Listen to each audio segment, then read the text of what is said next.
ایک دن ایک باپ اپنے بیٹے کو اپنے پاس بلاتا ہے اور اسے ایک پرانی سی گھڑی دکھاتے ہوئے یہ کہتا ہے کہ یہ اس کے والد نے اسے تحفے میں دی تھی اور آج یہ گھڑی میں تمہیں تحفے میں دینا چاہتا ہوں۔ یہ گھڑی تقریباً 200 سال پرانی ہے، لیکن اس سے پہلے کہ یہ گھڑی میں تمہیں دوں، تمہیں ایک چھوٹا سا کام کرنا ہوگا۔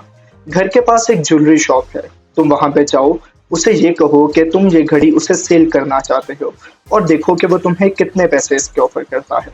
بیٹا اس جویلری شاپ پر جاتا ہے، جویلری شاپ والا گھڑی کو کافی غور سے دیکھنے کے بعد اس کا $150 اسے آفر کرتا ہے اور کہتا ہے کہ یہ گھڑی تو بہت پرانی ہے، اس سے زیادہ تو میں اس کا بالکل بھی آفر نہیں کر سکتا۔ بیٹا واپس آتا ہے اور اپنے والد کو بتاتا ہے کہ جویلری شاپ والا $150 آفر کر رہا ہے۔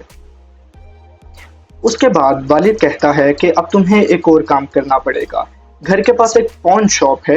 پون شاپ وہ ہوتی ہے جہاں پہ ہم اپنا کوئی بھی قیمتی سامان رکھوا کے ریٹرن میں ان سے کچھ پیسے لے سکتے ہیں۔ تم اس شاپ پر جاؤ اور دیکھو کہ وہ تمہیں کتنے پیسے آفر کرتا ہے۔ بیٹا اس شاپ پر جاتا ہے، پون شاپ والا اس گھڑی کو کافی غور سے دیکھنے کے بعد اس گھڑی کے صرف اسے $10 آفر کرتا ہے اور کہتا ہے کہ یہ گھڑی تو بہت پرانی ہے، اس پہ زنگ لگا ہوا ہے اور اس کی تو کنڈیشن بہت خراب ہے، $10 بھی شاید میں تمہیں زیادہ آفر کر رہا ہوں۔ بیٹا کافی ڈسہارٹ ہو کے واپس آتا ہے، اپنے والد کو بتاتا ہے کہ اس شاپ والے نے تو اس کا صرف $10 آفر کیا ہے مجھے۔ اس کے بعد اس کا باپ اسے کہتا ہے کہ اب تم اس شہر کے سب سے بڑے میوزیم میں جاؤ اور اس میوزیم میں جا کے اس گھڑی کو دکھاؤ اور ان سے پوچھو کہ وہ اس گھڑی کا کتنا آفر کرتے ہیں۔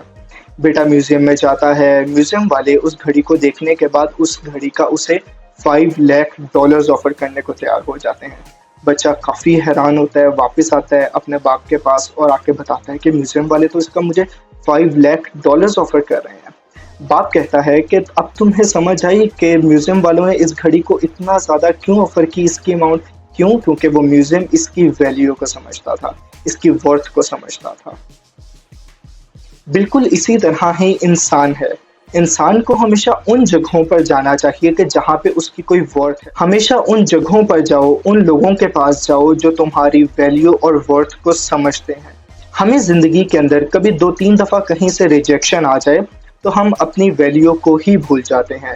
جب ہم اپنی ویلیو اور ورتھ کو بھولتے ہیں تو لوگ ہمیں ایکسپلائٹ کرنا سٹارٹ کر دیتے ہیں۔ تو انسان کے لیے سب سے ضروری چیز یہ ہے کہ سب سے پہلے اپنی قدر کو پہچانیے کہ آپ کون ہیں۔ اگر ہمیں خود کی ویلیو پتہ ہوگی تو باقی دنیا کو بھی ہماری ویلیو پتہ چلے گی۔ تھینک یو سو مچ۔ اللہ حافظ۔